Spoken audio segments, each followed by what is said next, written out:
Awesome. For those of you watching in the future, hi. For those of you watching just now, there's none of you. Got no viewers at the moment. That's absolutely fine.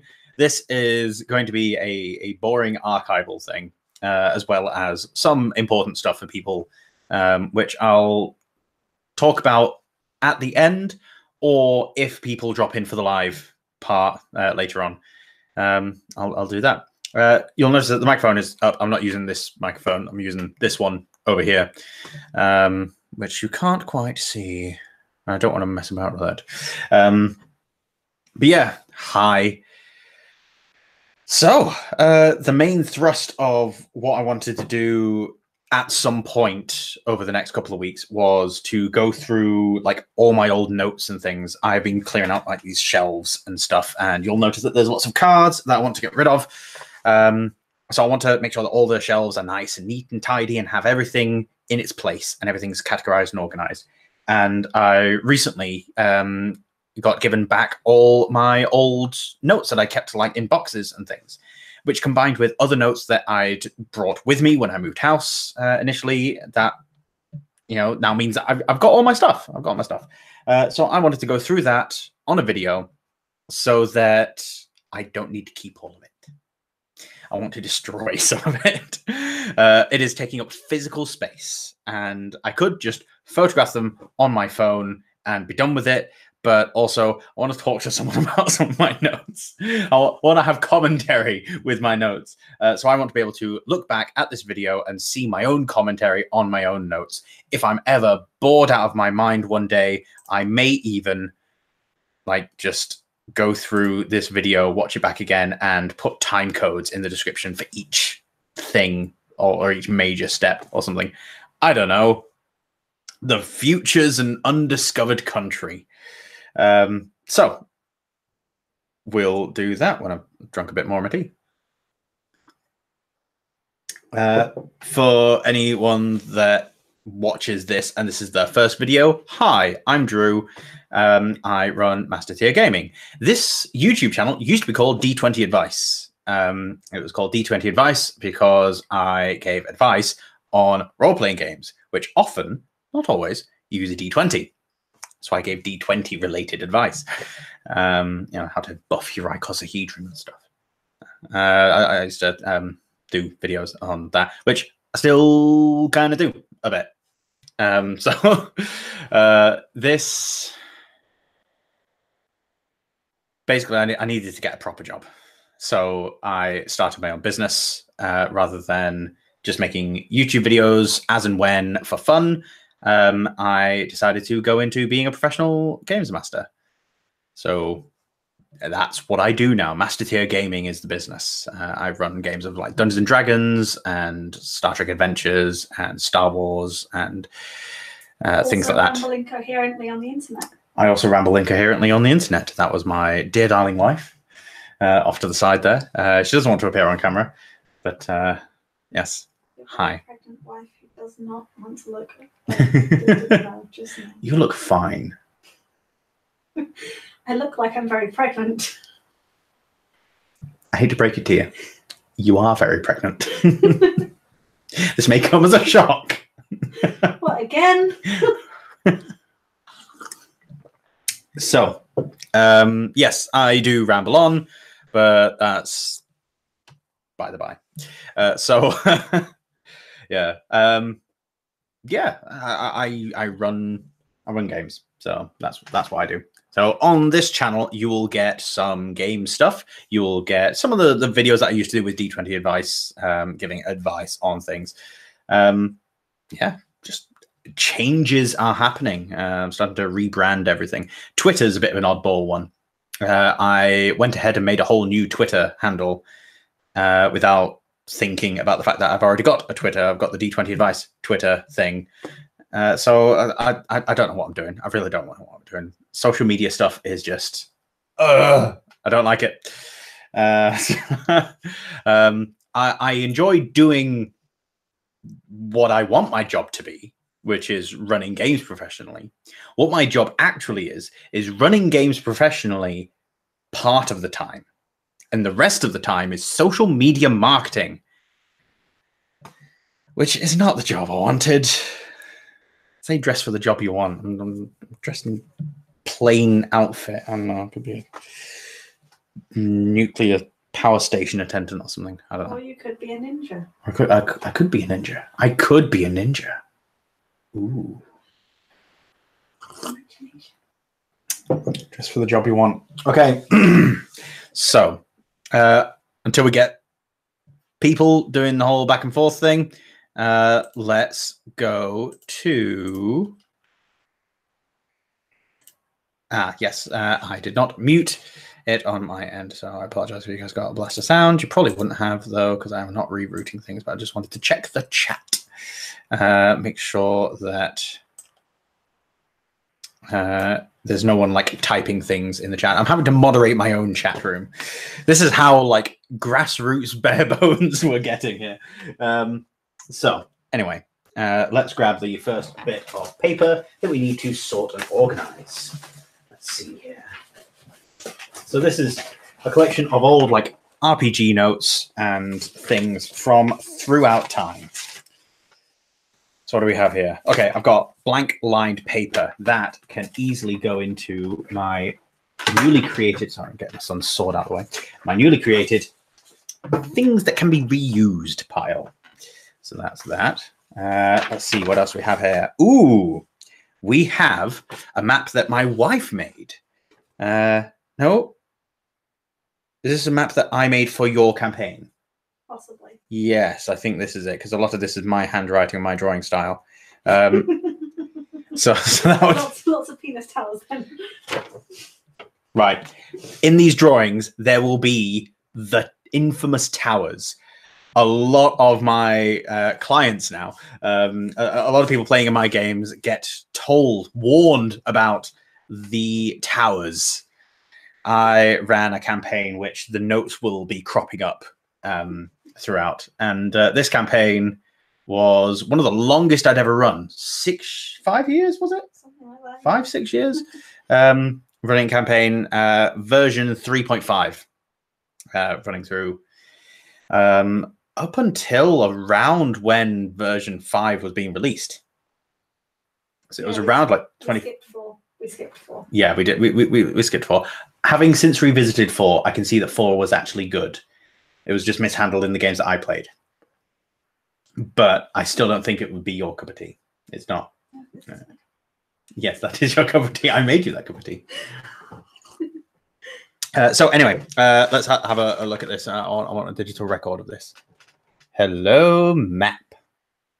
So here we go. We've got the Kraken Spine, which I based off the Spine of the World from the game Icewind Dale, which I know is based on Forgotten Realms, but I did not read a module book until last year. I think so. I've been doing this 20 years, and only in year number 19 did I read a module. Yeah, with me and my group of friends and the people all around me, we didn't do modules. Like, it was all homebrew stuff. We didn't know. So yeah, so here we've got Ayala's Crypt marked on here, the Wayfarer's Rest, the River Vass, the River Imorg, and the Schonflue near Oakwind. The Schonflue being the river that then divides into the River Vass, next to which is the shrine to Vass, and the River Imorg, which then continue on.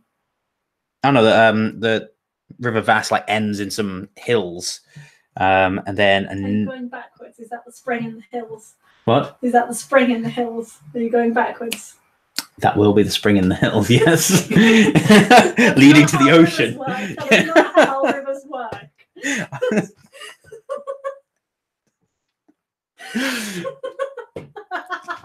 I know that.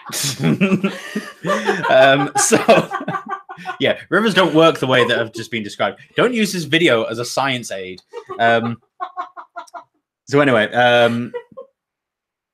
yeah, the river comes from the north, comes down, splits into two, One side goes near Wayfarer's Rest, and we didn't name that one. The other side is the River Imorg, and then another river starts in the hills, like halfway along the River Imorg, travels down, and then joins with the River Imorg to make the Chamflou. Called the tributary. I'm sorry, am I supposed to use the scientific terms for everything right now? No. Anyway, so we've got the Grey Hope Forest, the Grey Iron Woods, the Grey Iron Pass, and the Rovenar Hills. Sorry, the Rovenar Hills. Yeah. So yeah, that's the thing. And the ruins of Grey Iron, Warbane Keep, and the Evermarsh, the Slice, a big chunk. What keep is it? You got the posters. Yes, I do. And the Dragon's Teeth. So again, just for showing people the map, this is a hand-drawn map that I did for my wife's campaign. Do. So yeah, that is... Robin, are you wanting to keep this for anything for you in particular? No. Then I shall keep it as a map. That's a black piece of paper. That's going to go there. Everything else from that campaign. I have stolen everything else from that campaign. I am going to say that I am like a good carpenter. No wood is wasted.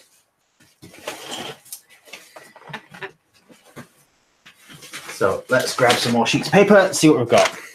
Blank paper, blank paper, blank paper. Well, that's fantastic. Ooh, we have an viewer. Hello, viewer. Make yourself known in the chat, if you dare. You really don't have to. It's fine. You really don't have to. It is fine. When we've got a few viewers, I'll then go on to the channel changes and updates and things. But yeah, for now, I'm just going through like old maps and stuff. So you're welcome to hang around. Again, you don't have to. It's fine. But yeah, I'll be checking the chat as well. I've got that sort of half and half on my screen. So feel free to say anything. I'll respond. Okay, so we've got a massive notebook here, which has got some drawings of trains and planes for Eric, lots of blank pages, and then some stuff for Robin's work. But there's some stuff. There's some Is stuff. that my work notebook? Have you stolen my work notebook? No. That definitely looks like the kind of notebooks that my office provides for me to keep notes in for work purposes. It might have been that at some point. Oh, you thief. Drew, little details. Ah! Hi, Danny. How you doing? You all right?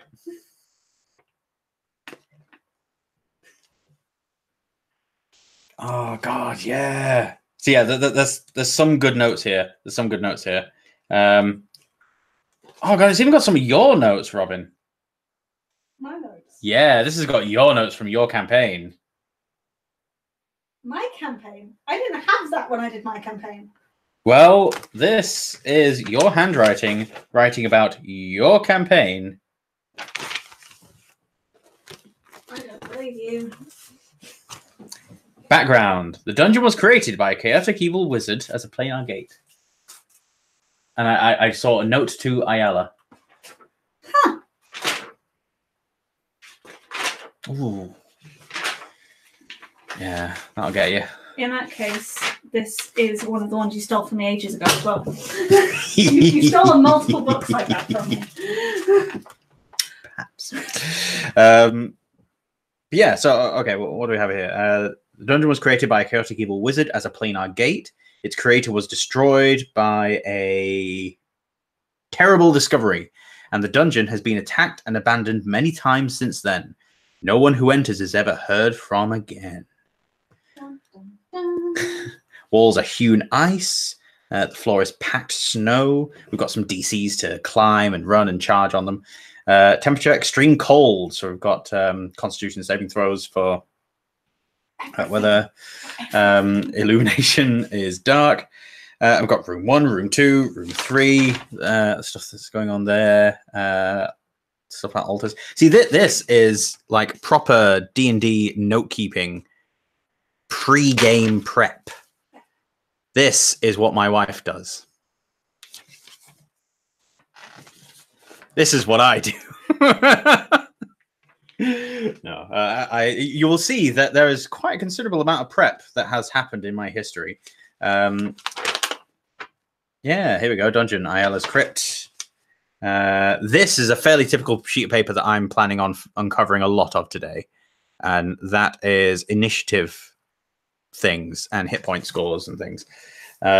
This is like my typical thing. This is what I think I've taught Robin to do. But you don't have to do it. You just can. So that is an initiative circle.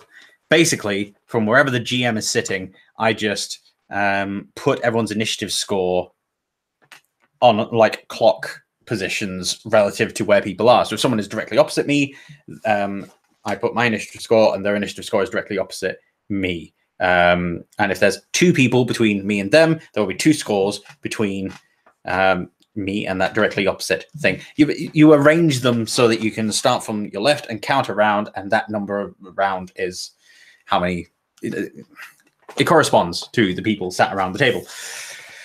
It's nice and easy to get them down and know who they are for without you having to then also write down everyone's character names. Then you can jot them down on a list. It saves like a fraction of a second per initiative, but when you're dealing with initiative, those fractions of a second can sometimes add up. Yeah, this is when we're fighting the Remorhazes, giant ice worms. This is Ayala's Crypt. Which is not that. Ayala's Crypt was not icy. No, Ayala's Crypt is a separate thing. So yeah, so the Ayala's Crypt notes hordes of skellybobs and zombies. That's an actual note. Hordes of skellybobs and zombies. So yeah. Outside the crypt. She's a lich. Yeah. What do you expect in a crypt? Yeah. Storage crates, weapons room, throne room, empty throne, banners, a beholder, storage crates, death knight. Yeah, you guys avoided a lot of stuff. Yeah, we did. I went through this. I was definitely going to kill you. Benon changed to a table, but we turned into a revenant or a vampire. Did we encountered that? Yeah. We encountered that. Yeah. Oh god, yeah, and there was the shadow. No, shadows. Was it shadows? Shadow creatures. No, no, something else. Can't remember what it was. Might have been a revenant, actually. There was a. There was a thing that they spoke to. A ghost? Was it a ghost? There was a gargoyle as well. It was a gargoyle. Probably ghosts. Fucking undead too. There's tons of undead. Yeah. Yeah, so these notes are from your campaign. Yeah. So let's take those out of here. And you're like, okay. I'm super strong. I rip paper. Okay, so that is from your campaign. That's from that map. So let's put them together. Let's see what else is in this book that we can take out. I was making notes on like typical dungeon design and things to do. So I was like designing like traps and things and trying to work out like what would be things that you need a trap to do or things that you need an encounter to do. Where is ContraPoints? Hi, Mark. Oh, hi, Mark. So yeah, this is just like notes on dungeon design. So like something to hit or shoot or lift or push or pull, a timed thing. You need to disarm a thing or purify a thing or dispel a thing or reach a thing. So this is all like different stuff to incorporate in the design of like traps or puzzles. Just so that I had them like written down somewhere. Yeah, so all right, we've got 4 folks here apparently watching. So hi. But yeah, so feel free to talk in the chat. I will see things. I'm sort of moderating my own thing here. But yeah, I'm going through notes and sorting them out so that I can throw out a lot of this paper, because I've got tons of notes and stuff, but it's all stuff from like old campaigns. So I want to work out like what can I recycle and use again, or what is just a sheet with initiative scores. So that's what I'm trying to work out. So yes, yes, I'm trying to save my wife's sanity. So this will go into the pile of notes to type up and then get rid of the sheet of paper. This is my explanation to my wife of the Metal Gear franchise in pictorial format. Oh, it's amazing. Yeah, so those can just go. We can chuck that in the bin, along with this good bad tally thing. That was to teach my son about good and evil. Yeah, he's not murdered anyone's ever since. He will kill again.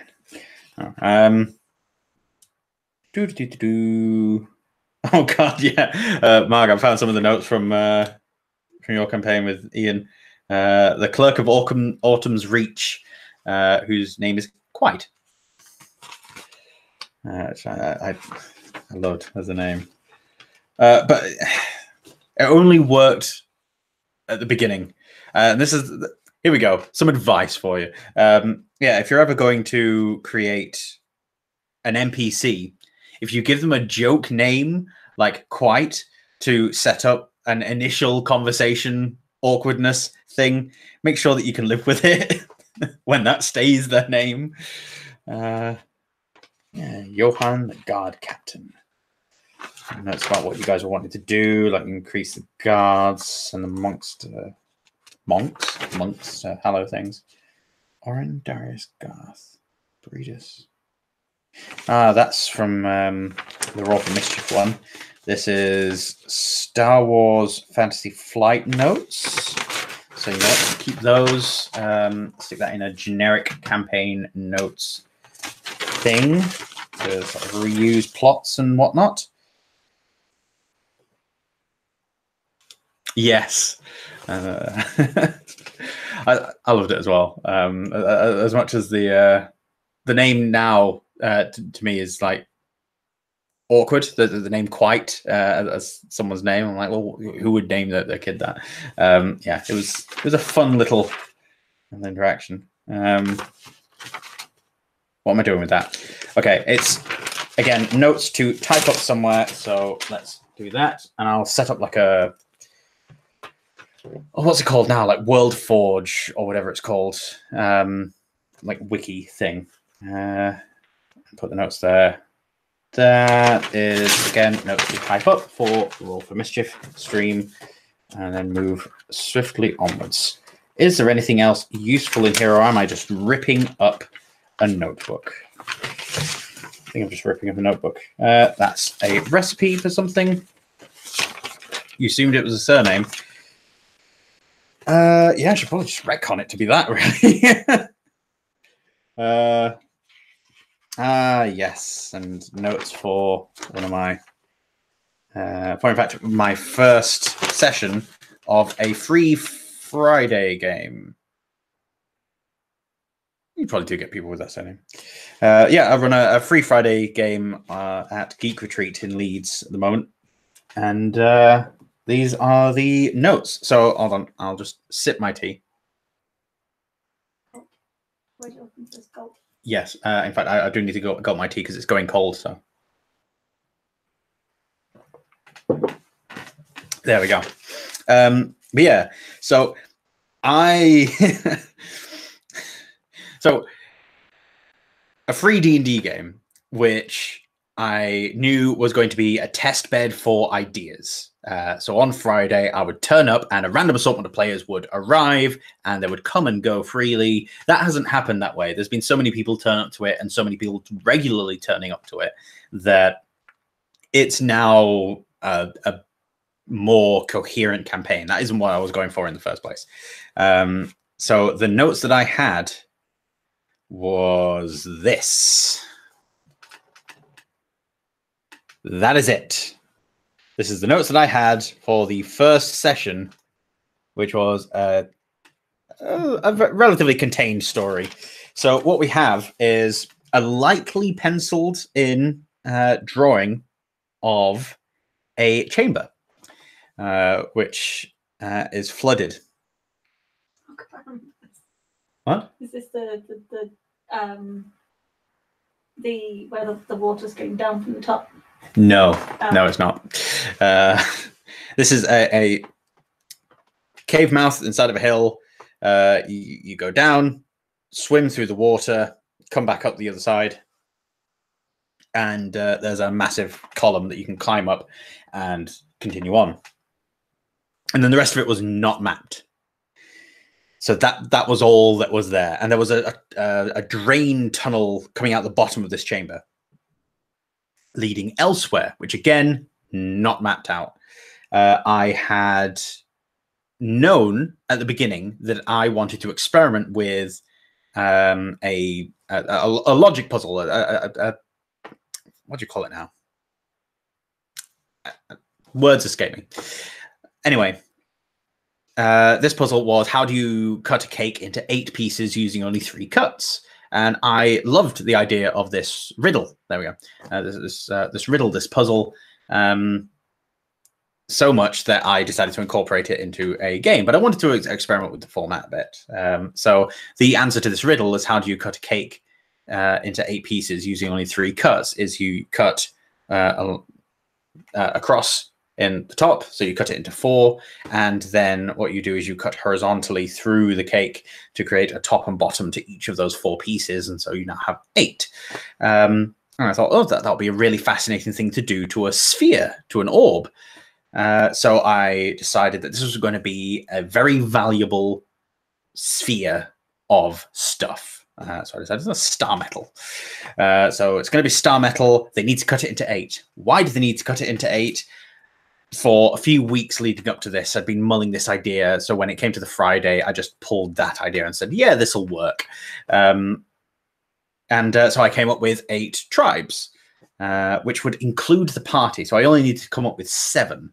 And I also wanted ambiguity. So that means that I could have very similar groups operating within this dungeon, and that would add some tension. That it could be like, oh, there's several tribes of orcs, but you know, do all the orcs belong to the same tribe? And they have to work out this stuff, which would then lend itself to player character skills getting used. So like history checks and like ranger lore and that sort of thing. And then I came up with a little like who hates whom chart to see who's in conflict and who just doesn't care. And then there's a couple of like initiative round tracks on there, but very, very simple, very basic. It is not an awful lot because a lot of the notes are from earlier in my career. I don't make as many notes as I used to at all. And that is not useful anymore at all to me. So in fact, this is the last time this is going to be seen. That is that. So just for posterity's sake, I had 3 orc tribes, a dwarf mining guild, a gnome trade guild, some Kuatoa in league with a green dragon that was never discovered during the run of the game, an aboleth with some slaves that was never like fully explored, but was just a thing as an aside.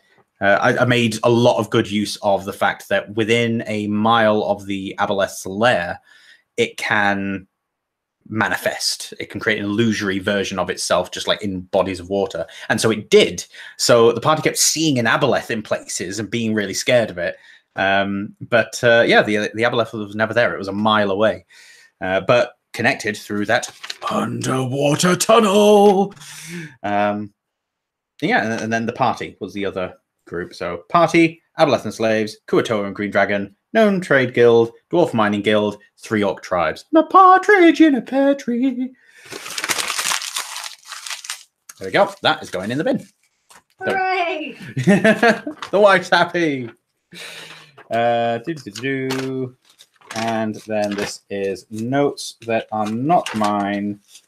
Ooh! Mark, guess what I've just found?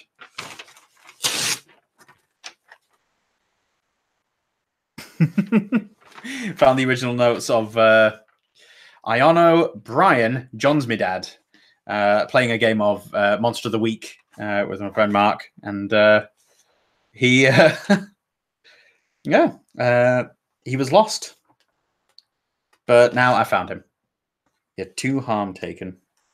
Yep, 2 XP. I guess that's right. A couple of notes on here as well. Yeah, so yeah, I shall keep that here because I have a folder set aside for active campaigns and where the notes of those are staying.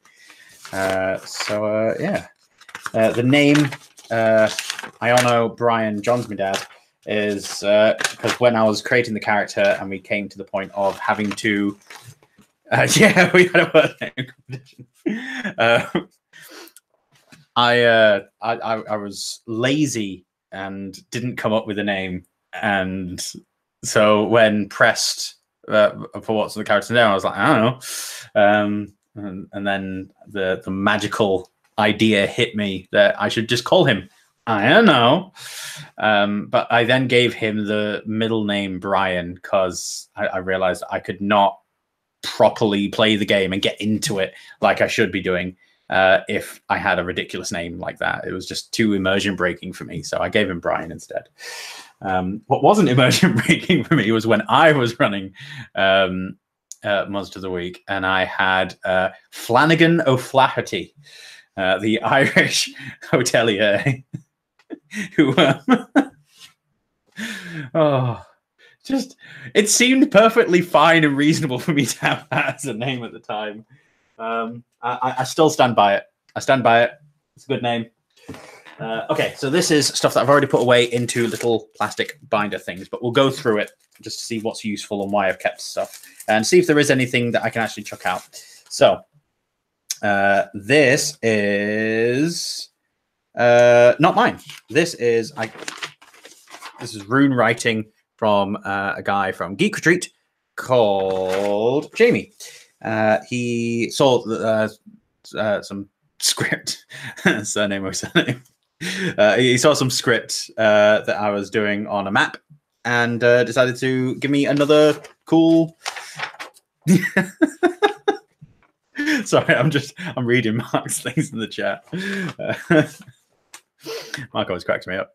Okay, so yeah, that's the cipher. The cipher that he offered me. So that's going to go into a generic notes thing. So put that with the Star Wars notes. That's a generic thing. This is my experimentation with the cipher and some initiative results. So this is the cipher that I usually resort to. I can't remember the name of it now, but yeah, it's a simple symbol replacement cipher for the English alphabet. Emoti and Jaskar. Those are character names in my paid for Saturday session. So I will pop this here. Super important note. Hey, I ran a promo game for a few people in, I can't remember which group it was now. I think it was Nerds with Vaginas. One of the Facebook groups I'm in anyway. We had Ophelia, Kvelduf, the dwarf, and McManwich, the elf. And this was again, this is pretty much the notes that I had, which is not notes at all. This is just initiative and hit points for the session. And this is it. This is one session's worth of stuff. The little dashes that I put next to the names is just saying when someone has had a turn. So I put one diagonal slash when they've had one turn, another one to cross it out when they've had 2 turns, and then that's, you know, I go with X's after that, sort of like tallying how many turns people have had. Don't need it. It's done. Right, now we're getting into like my older notes here. This is a calendar that I invented for a campaign. Yeah, this fucking thing. This is perhaps my opus. So I can be a little obsessive sometimes, and I was upset that the calendar that we currently use, the 12-month, 52-week calendar, doesn't like split the year up as nicely as I would like. I wanted every single month to have exactly the same number of days. So I instead gave the year, what was it, 16 months, each with only 2 weeks in it. Was it 2 weeks or 4 weeks? Sorry? 4 weeks, because it was waxing and waning. I'm pretty sure. But did I separate the weeks that way? No, I don't think I separated the weeks that way. I think it was 2 weeks. So yeah, you've got week 1, which is days 1 through 11, and then week 2, which is 12 through 22. And this is one of the reasons I think you're on the spectrum with me. I may be autistic. But yeah, so this is it. I also came up with a naming convention for the months where the beginning of like the year was separated out into not just the 16 months, but the 16 months were separated by element, and the elements would sort of like feed into each other naming wise. So for instance, we've got air, that the first month in the air like domain, the first like air 2 months, because I had like 8 elements, so 2 months per element, and each element was going to have like a planetary body move into alignment to strengthen that element, and that's what the dark splodges are. I'll explain. It's on the back. Just don't go into it in as much detail. God, Andrew. I know, but this is part of the reason for the video as well, so that it's on here and I can get rid of this. So I'm sorry, you guys need to suffer too. So yeah, turn back while you can. Turn back while you can. So yeah, so the air months are Rent Scene, Sessa Rent, Sessa Oku is the first one of light, and then Sessa Arche is the second one of light. Thank you. Yes. He said he likes the idea. Yeah. So he has to do a campaign with it. So basically, now that I'm reading through it, I'm remembering, I had like prefixes and suffixes for each of the months, and the suffixes would loop with the exception of the midpoint between certain transitions. So like from air to light, air started with Rent Scene, and then the next month was called Sessa Rent. So the beginning of the previous one became the end of the next one, and then it went back into the cycle of Oku, Arche, Potal, Sessa, Oku, Arche, Keposoru, and then Rale Kepo, Rale Oke, Rale Arche, Rale Tark, then Rent Rale, because we had Rale Tark, Rent Rale, Rent Oku, Rent Arche, Rent Scene, Sessa Rent. I was shoving noises together, basically. But yeah, so each day has 30 hours. Hours are called wanes, based on the waning of a candle as it burns. Mark's saying I should take my medicine. You definitely should. I've also noted that days are called suns for diurnal creatures, moons for nocturnal creatures, and cycles for crepuscular creatures, and those that have internal dealings between cultures that use both suns and moons in their language.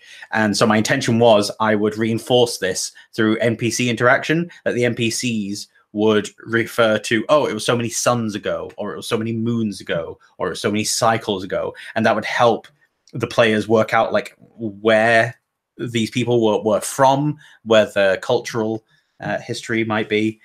The month has 22 cycles, 22 days. Months are called Lundars because I had to come up with a new name for everything. Every second Lundar represents a shift from one elemental filter or season to another. The Lundars of fire, for example, provide a fire filter to the material plane, and as such, fire spells and abilities are heightened, reaching a peak at the central point. The year has 16 Lundars. Years are called Saltars. Because I just had to come up with names, apparently. 30 wanes per cycle, 22 cycles per Lundar, 16 Lundars per Saltar. You following? Yeah? Take notes. I've been written here, even though this means there's only equivalently 306.8 days per year, people age at an adjusted rate. A human age 50 will look and act like a 50-year-old from our world, not 43-ish. And this is a warning, basically. Do not do this. Do not do this thing. As a player, it was awful. Don't do it. I very quickly abandoned this calendar concept. Like, I think it was like 4 or 5 sessions in, and it was a nightmare to keep up with. Because like the first, while an element's waxing in its first month and it reaches a peak towards the end of the first month of that season and the beginning of the second month of that season, and then starts waning. So they just live shorter. Yes. But they don't think they do because they don't have us as an example.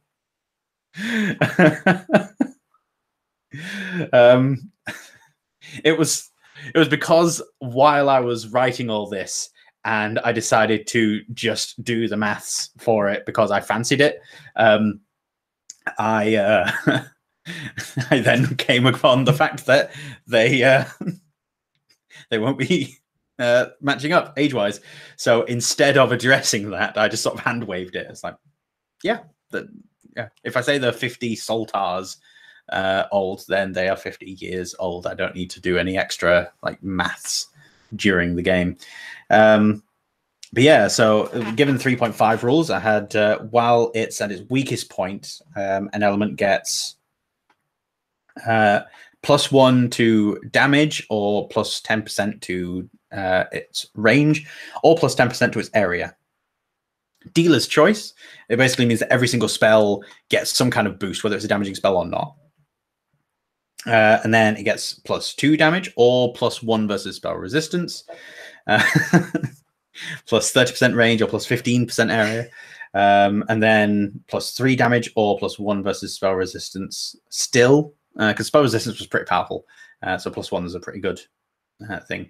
Plus 60% range, or plus 25% area, and then as powerful as the spell could be, +1 to caster level, which was much more important for like saving throws and things.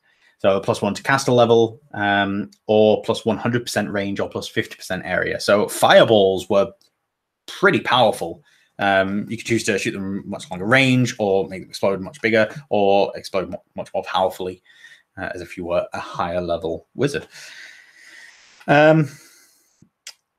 Yeah, I even gave an example for like fly spells and things. But the moral of the story is don't do this thing. Yeah, don't do this thing. This is just it's a mess. It really is. I decided to do this for some reason, and I recommend that everyone, if you ever get to the point where you're doing that, just don't do it. So that is that. I think I can screw this up. Burn it with fire. I will not burn it with fire. Okay, this is a much more detailed dungeon map of something that I did when I was a lot younger. I'm still using grid paper. Can't remember when this was now. This will be version 3 as well. Oh, in fact, this was for that campaign. Was it for that campaign? No, it wasn't. No. But yeah, still, we've got like wall carvings of a water demon, hero with arrow and dragon. I don't know what that means. Madonna. Oh god, yeah, the NPC Madonna. It's like a princess or something. The Tomb of Felucus Ra. And the activation stone. And I think I've got a puzzle here. I don't understand this. I don't understand my own notes here. Like what's going on here? I've got a bunch of circles, some filled in, some half filled in, some just circles. And like I've got this key thing here. So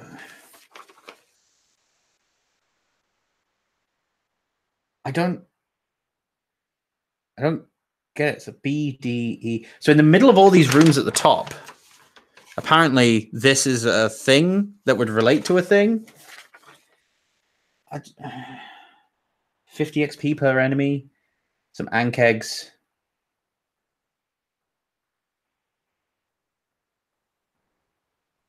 Oh, fallopian tubes of a golem.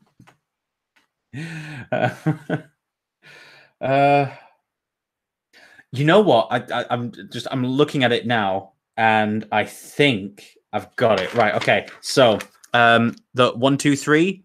That is there's a 1, 2, 3 in each of these rooms. So I think what they were going to do, or have to do, is in each room they would have to press a sequence, and each sequence would produce a result. Really? Let me work through my process.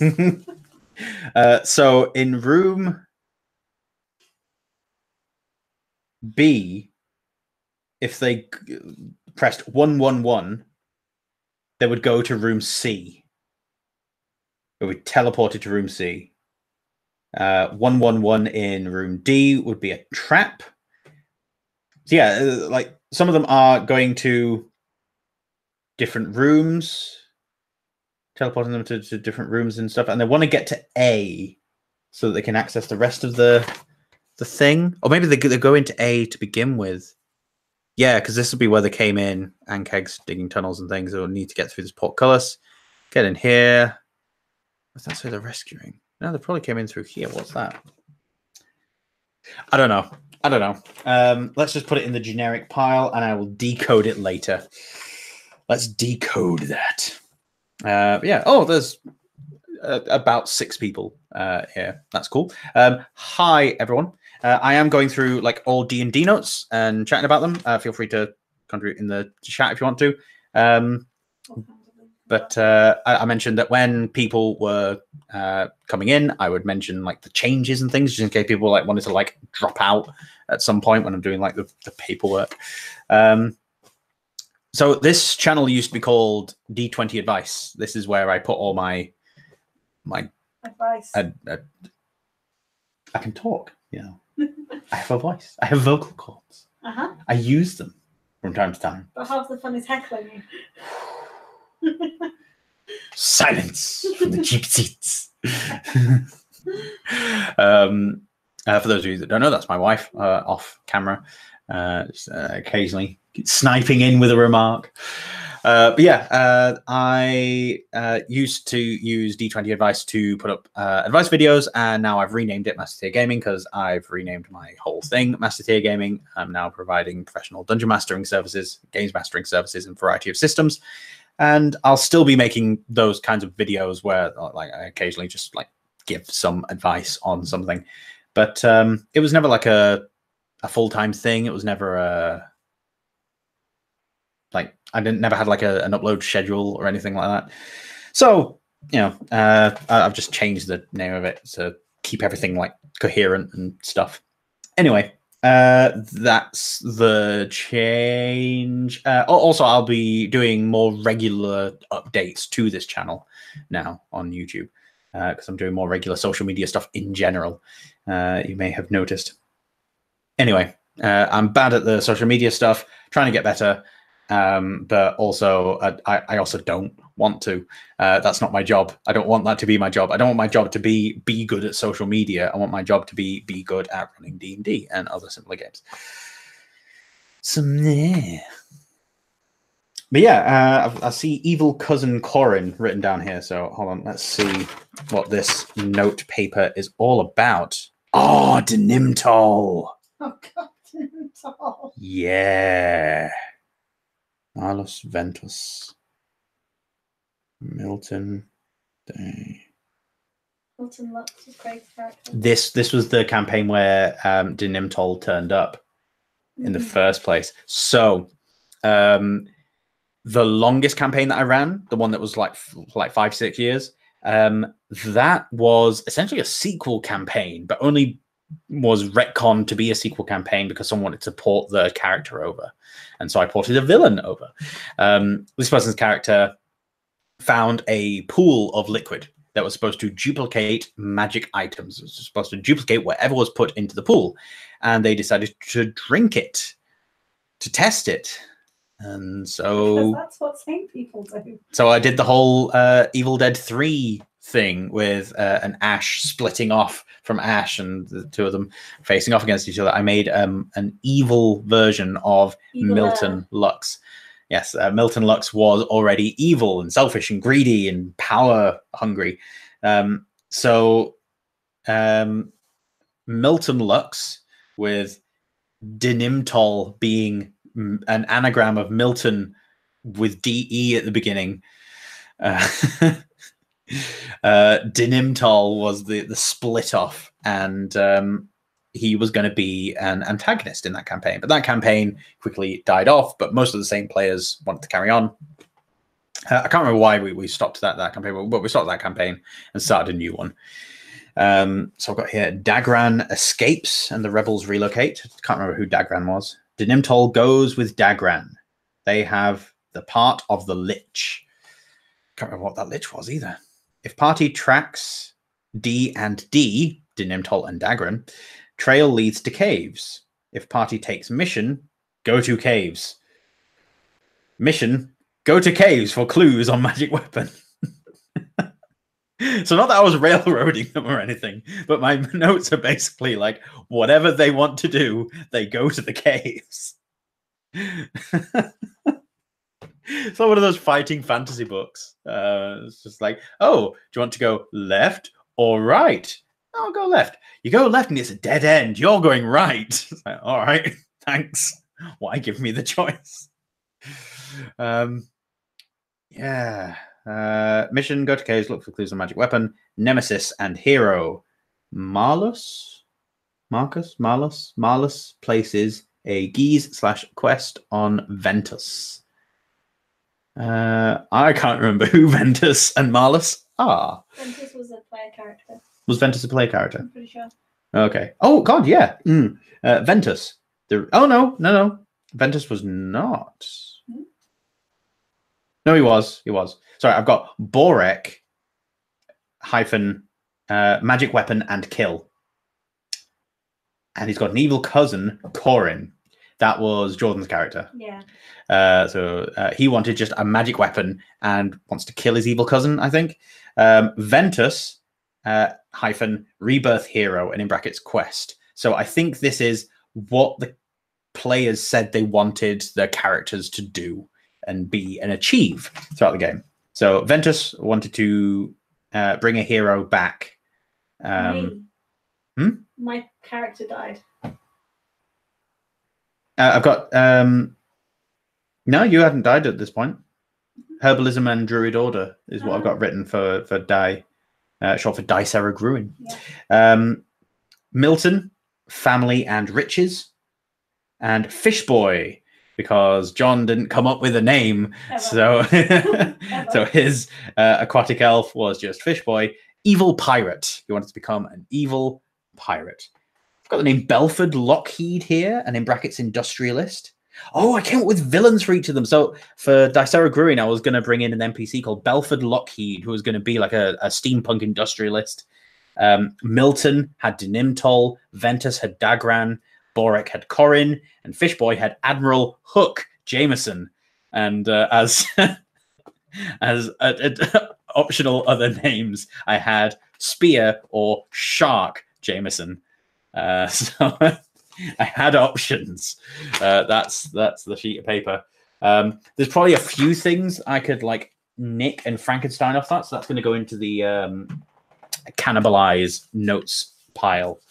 I have some more maps with nothing in the way of notes, which is good, so I can just flash them up and cannibalize them for later. I can't remember what this is for, but this is floor 1. Can you see that? Yeah, you can. That's floor 1. Some stairs and rooms with nothing interesting going on. Maybe a couple of secret doors and stuff. Fine. And then we've got floor 1 of that same building. You note the connecting staircases. Yeah, I can't remember what those are for. Probably nothing interesting. This is some 2nd edition characters. I've got 3 2nd edition characters here. Just written up in basic stat form. In fact, I think it's just this basic stats. Yeah, it's just 3 stat blocks of 2nd edition characters. There is nothing useful here whatsoever.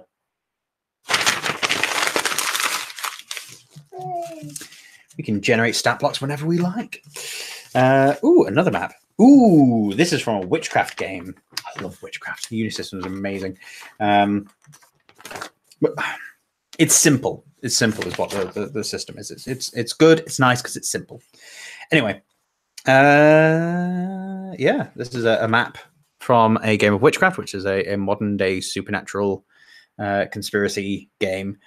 And you play monsters and monster hunters and mundane people. Sort of like a Buffy style game. Yeah, so this was offices, a magic supply room, a summoning room, and a people rack storage. This was the evil organization in the witchcraft campaign. There's nothing useful on this map. There's nothing interesting about it. But this witchcraft campaign had an evil organization who was going to siphon off magic juju, siphon off the essence off people and store it for vampires and things. So yeah, that's what they were going to do, and they had like racks of people all chained up, kind of like Blade. Was it Blade where they had the people all racked up? Mm-hmm. That was like, was it Daywalkers or something? Oh, they had it as well. Did they? Blade did it first. The one with Ethan Hawke. Yeah. Yeah. Yeah. Blade did it first. I think Sam Neill's in that one as well. Well, okay. I've got a sheet of paper here that just says Arakelian Will.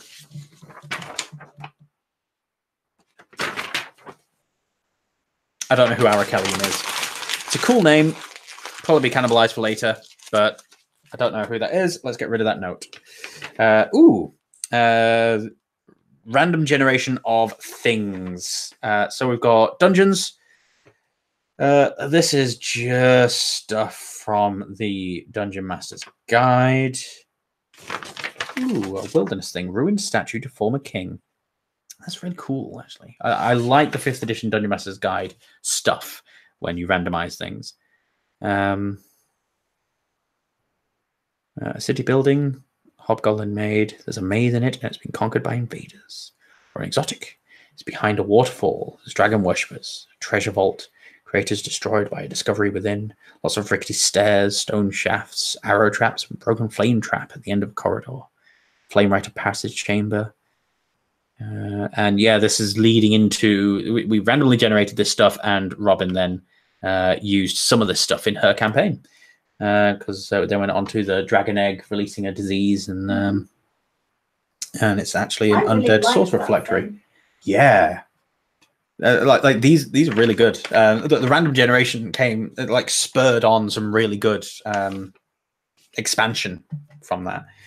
So yeah, really good. The disease thing.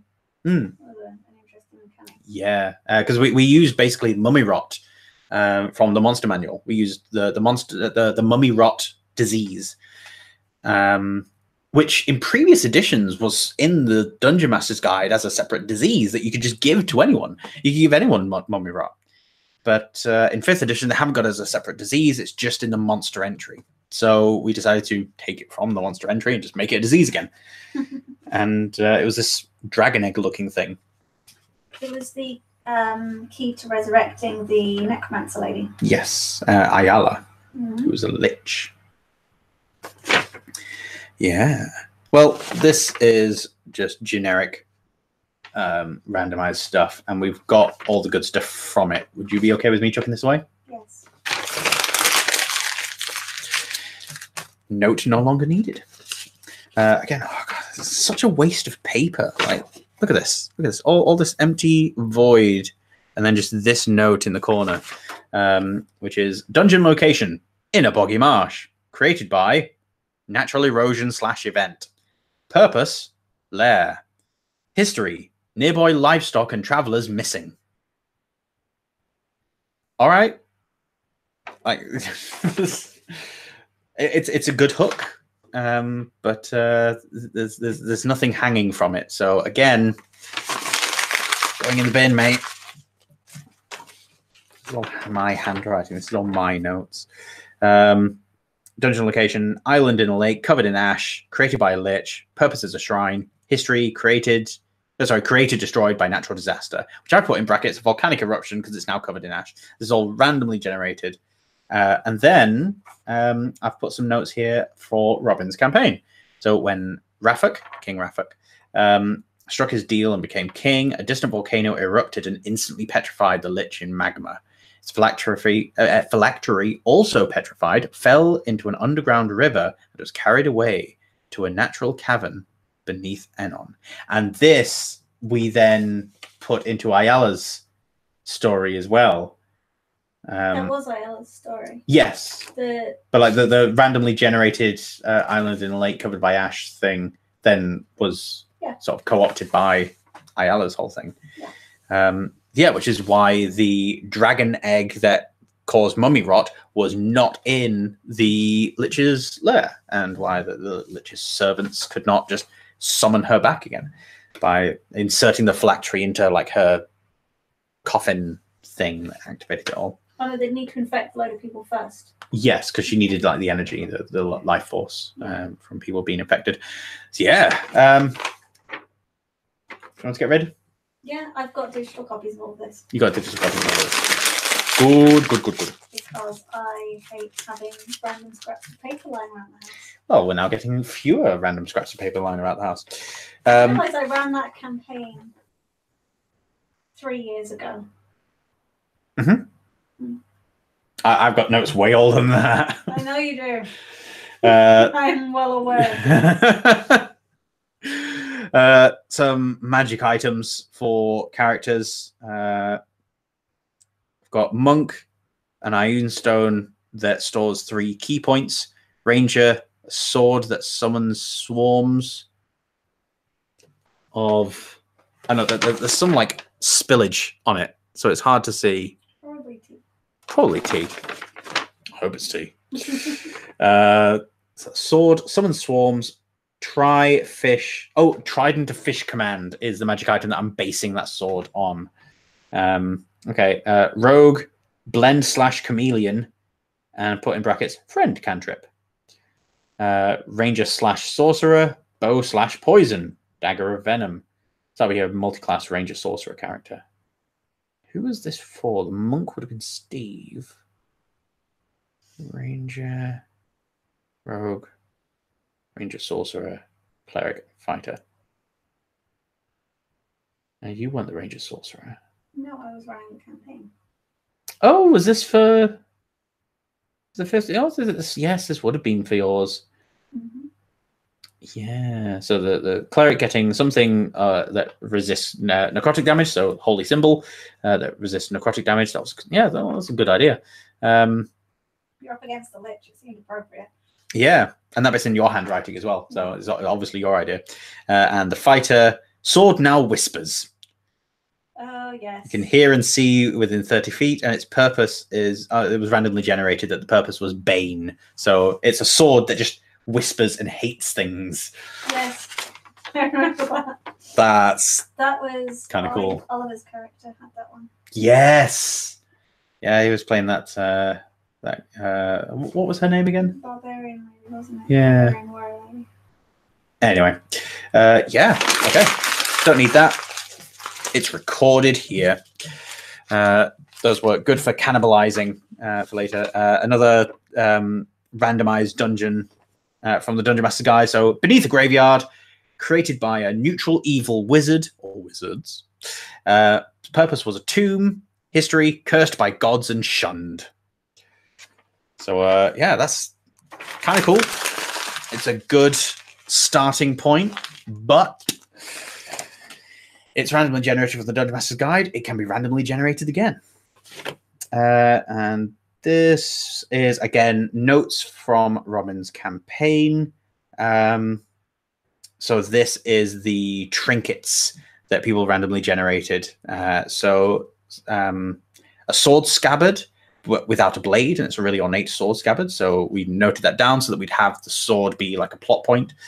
A gnomish music box with a tune familiar from childhood. A needle that doesn't bend, which having a few people in the group that were really into maths and physics was interesting, because they were like, a needle that just by definition does not bend. Very interesting things you could do with that. You could just stop an awful lot of moving objects with a needle that doesn't bend. So yeah, that was a thing that we needed to keep a note of and make sure that we didn't have like something that the needle would defeat instantly. Dagger of relative. Relative's dagger. Cloth that becomes cap. All right. An iron holy symbol of an unknown god. And then we've put a note saying that it's for the dragon cult that would tie into the plot. Steve's rival is a mime. Yes, because he was a bard. He was a bard. Oh, God. He was a bard. So, yeah, so one of the characters' rival was going to be a mime. So still the bard class, but, you know. And a letter with an unanswered question. And then we made notes of people's like stories that they told about the things, the characters' histories. I don't see any need to keep this. Nope. It's recorded for posterity. That's all that's required. And yeah, that was that folder. So on to another. This one's got some cool map stuff. So this should be better to look at. I do wonder, though, Mark, what would you have done with a needle that doesn't bend?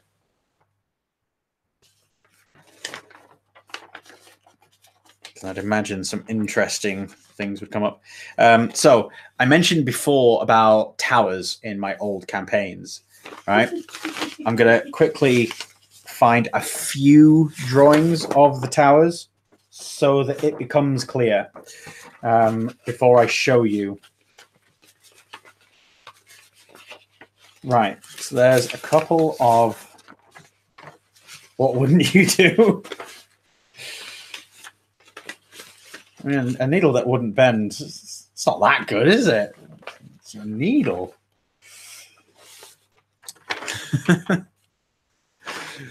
Oh, yeah. So this is my notes for designing that calendar that I've screwed up and thrown away. So here's like all the notes on what's happening when. all the elements and stuff. To make it seem like a more realistic calendar, I didn't have the year start like bang on the start of a new month and new elemental season, because I wanted to make it seem a bit more realistic, which completely undermines the reason that I did this calendar in the first place. So, like, yeah, don't need that anymore. But the impetus behind that is because I wanted to add some like Diablo-esque elemental buffing to items. So rather than coming up with unique magic items, I would come up with generic bonuses based on crystals, exactly like Diablo 2. So I came up with this system here where there were offensive and defensive things that you could do. And that certain elements would be offensive or defensive by nature. And I had the things that would be those things. So every time a character would find a ruby, it would be a ruby that could do fire stuff. If they found a crystal, it would be a crystal that could do light stuff. If they found a diamond, it's air, topaz, electricity. Star metal would be the metal element. Amber would be earth, obsidian would represent the void, and sapphire would always represent water. And water, void, earth, and metal were defensive. Fire, light, air, and electricity were all offensive. And so if you fit them into weapons, they would do extra damage. If you fit them into armor, they would do damage when attacked. And defensive... Yeah, I never fully worked out what the defensive side would be. But I'd made notes about, the Chinese have 5 elements and the Japanese elements have like a positive and negative spin to them. So I wanted to make it more than the 4 classical elements. So I expanded on the 4 classical elements and sort of threw in a bit of Avatar: The Last Airbender inspiration there as well. So yeah, that's that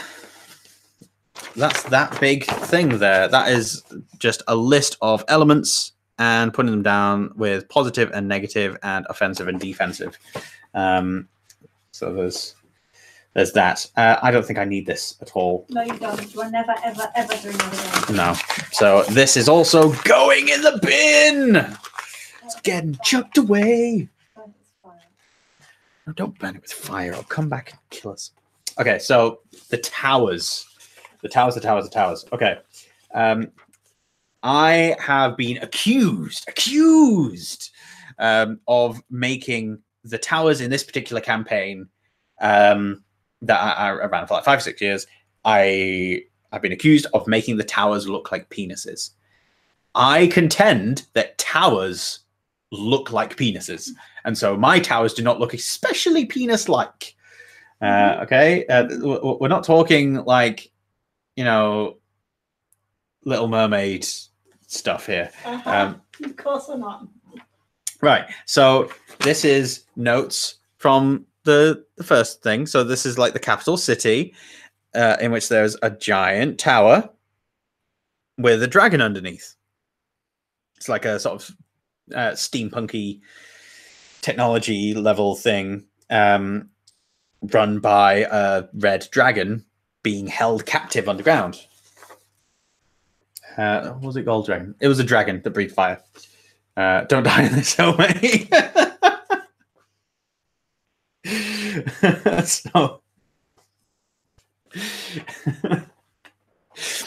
So I also had, as well as those towers, the tower for the capital elven city, I had the elves build similar towers elsewhere around the world that were going to focus arcane magic and drive the gods away, drive away divine magic. So these towers were all over the place, creating like a defensive energy field grid to stop the gods from stopping their plans. And so these were like sniper nests where wizards would have super powerful spells. This is in the same campaign as the calendar system. So spells would get more powerful and less powerful. Magic was outlawed unless it was officially registered. So like there weren't a lot of really powerful wizards about. It's like being a Jedi in the Star Wars post-Empire era. And so these towers were going to be super tall with a big crystal on the top. And the towers themselves were going to be like part of it. And because I had the 8 elements, there were 8 massive orbs set around these towers. So if you're looking at it side on, you'd see the big tower and semicircles of these orbs that were set into the ground and stuff, because the whole tower was going to like lift off and stuff. You'd have like a whole subterranean section. But this is the artist rendering that I drew up. Again, there's like tea stains on it, but you see there's a tower with a door in it, and there was like the door could be magically locked from the crystal, and like power could be drawn in from the orbs around the outside and draw up through the middle. So you had like this power strip thing, and then a crystal at the top, and like a hood bit at the back. So it's just tea stains. Don't put speech marks around it, man. That's just the tea stains. There's something I need to see a doctor if that was not tea stains. But anyway, yeah, the hood sort of came up over the back to kind of give it like this sort of cobra thing going on. Just it's a cool tower. Like you made it smutty and dirty. I did no such thing. Everybody did it because, oddly enough, it looks like a penis. Anyway, I had to draw this so that what I was describing couldn't be confused. And still, anyway, it's going in the bin. I'm no longer defending the towers. Towers are towers.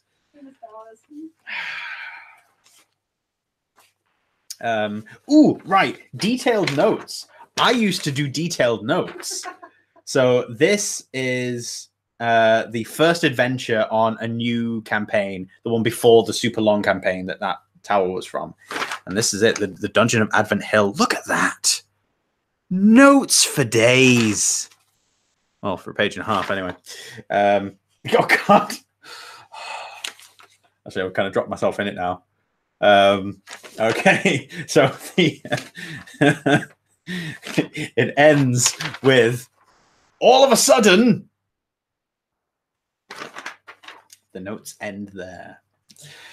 So I ran that and the subsequent like dozen or so sessions based on just that. I started with good intentions. I wanted to have really thorough, detailed notes, but this is me like 10 years into running D&D. And I decided, you know what, I'm going to take a step back and go back to detailed notes. And I made the notes more detailed than I'd ever made before, and I lost interest in making the notes. I don't want to make notes like that. I want to know what's going to happen, but I don't want to make the notes like that. Who's buzzing me? There's like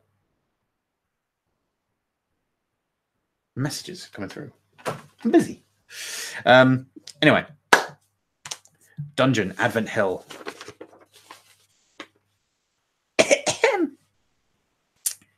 As you enter, you see firm grey stone, rough to the touch, forming a neat, wide staircase running down. The smell of earth. Ammonia? Why would you be smelling ammonia? The smell of earth, ammonia, and stale, rotting food fills your nostrils, the only light coming from your torch. How do I know that they'd lit torches? The walls, though solid-looking enough, are riddled with holes and claw marks. The sound of dripping water, insectoids scuttling, and the occasional low groan echoes throughout, although the sources of these sounds are indeterminable. Could those insect scuttling noises have anything to do with these ankegs here? It's almost like they're meant to go together! That is interesting. Bottom of stairs, you're greeted by a dark room that opens before you, the wall stretching out in either direction. A leisurely stalk around the room should take Little more than 10 seconds. To your left and right are sturdy wooden doors placed centrally in their respective doors. There are doors in the doors, people. A thin film of dust covers the floor, disturbed around the doors and a few other places. A wrecked chandelier lies crooked and dormant, the chains holding it high above the center of the room, swaying and creaking slightly. Suddenly, a silence falls over the room. DC 15 listened to hear the approach of scuttling claws and winged whoops. All of a sudden, notes end. That's I'm sensing a pattern. Are you talking about my old school books? Mm-hmm. Yeah. Along with all these notes from like old games past, we found some of my old school books where I would write stories, and there'd be really amazing stories of things like me and my friends riding our bikes. This is something I wrote when I was 10. We're riding our bikes when all of a sudden something happens, and then it's us really injured. I describe like wounds and things, but I don't describe like where we are now. And we're talking about running away and like running away together. Yeah, that's right. What about you? Yeah. Dialogue. And then the final paragraph is we get home, they found a cure, and we live happily ever after. A cure for what? A cure for what, 10-year-old me? What did you find a cure for? What did they need? Like, what? And then just like describing dialogue. Oh yeah, a truck came and hit us, and that's why we're injured. A cure for what? Did the truck have a disease or something? Like, what is anything? I was shit at writing stories. Anyway. What do we have? Arrival on planet. Praetor Caracas, Krath Overlord. Ooh, this is from my Star Wars Krath campaign. So yeah, I was running Star Wars Saga Edition, and I'd recently learned about the Krath, who in the expanded universe, which no longer kind of exists, it's not canon anyway. In the expanded universe, you've got the Krath, who are people who use the Force, often have like yellow lightsabers and things, and they learn through holocrons, mostly Sith holocrons, but they don't swear allegiance to the Sith or to the Jedi. The Krath are like a third faction. And so I'd come up with this alternate timeline where the Krath had emerged into this almost superpower. And so the Sith had taken over a third of the galaxy. The Krath had a third of the galaxy, and the Republic had a third of the galaxy. And the third of the galaxy that the Krath operated in was independent systems. So as far as the galaxy at large was concerned, it was the Republic, the Sith Empire, and independent systems.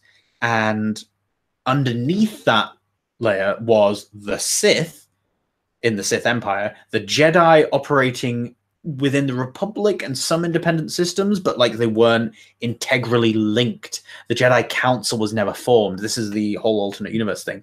There was a droid assassin that killed the Jedi Masters that met up to establish the Council, and so the Council was never formed. And so there's no set of rules governing Jedi in general. They can take on like loads of apprentices if they want to, and there was loads of examples of things like that. So that like the Jedi Order wasn't a thing; it didn't exist. It was just the Jedi dotted about the place. So the Krath were fairly similar. So in the independent systems, the Krath operated similar to the Jedi. The Jedi just was sort of a bit less cowboyish than the Krath. The Krath didn't have any goals of anything loftier. They just were cool doing their own thing. Some of them lost it after power, most didn't. They just wanted to carry on with their lives using the Force. And so, yeah, there was this interesting paddling pool to mess about in. And this is notes. The Mandalorians are under the Krath. So what have we got here? Arrive on planet, quietly ease into surroundings, sort out ship, Jedi investigate area / sense disturbance. Praetor Caracas. I love that name. That's a cool name. I think of cool names. Praetor Caracas, Crass I know Overlord. John's my dad. I know John's my dad is an amazing character name. It is the best name ever. Okay, right. I don't always come up with great ideas for names, but when I do, I love Praetor Caracas. But anyone else? Is Praetor Caracas a cool name? I want to know. Praetor Caracas, Crath Overlord, is constantly... No, he's not. He's constructing a droid factory on planet Tatooine and a super weapon on Ryloth. Because I've got to have lots of complicated things happening. I can't just have a super weapon. I've got to have super weapon and a droid factory. Droid factory has captives inside, important to potential Jedi Mandalorian sovereignty alliance. And in a massive bracket, Mandalorian fight in town on Tatooine, displaying differences in the two sides. Okay. Mando's under Krath. Oh, right. So there were two sides of Mandalorians. Mando's under the Krath have armor, but standardized like clone troopers. Weapons are specialized, and they have 10-man squads standard with 1 heavy, 1 sniper, and 2 support, often with a commanding officer. And the standard Mandalorians, just have armor that's sort of Mad Max style, standard weapons made from scrap. I've also got other notes here. Stadio Sivon and Similashi. I don't know. But that's a whole bunch of notes of a Star Wars campaign that I think I could come up with similar or better now. I don't need to keep this note. Do I need to keep this note? No.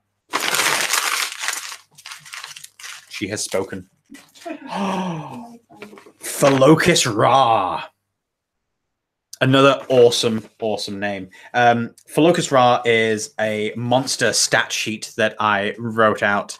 It's a mummy, like a mummy lord. This is version 3.5 D&D. This is when you had ridiculous numbers for all sorts of things. He had an unholy scimitar that had plus 17 to the first attack, plus 12 to the second attack, did 1d6 plus 7 slash damage, plus 2d6 unholy damage. And he was in full plate armor. What?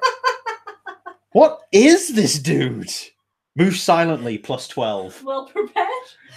A well-prepared mummy lord. Large undead. Oh, he was a giant as well. Large undead.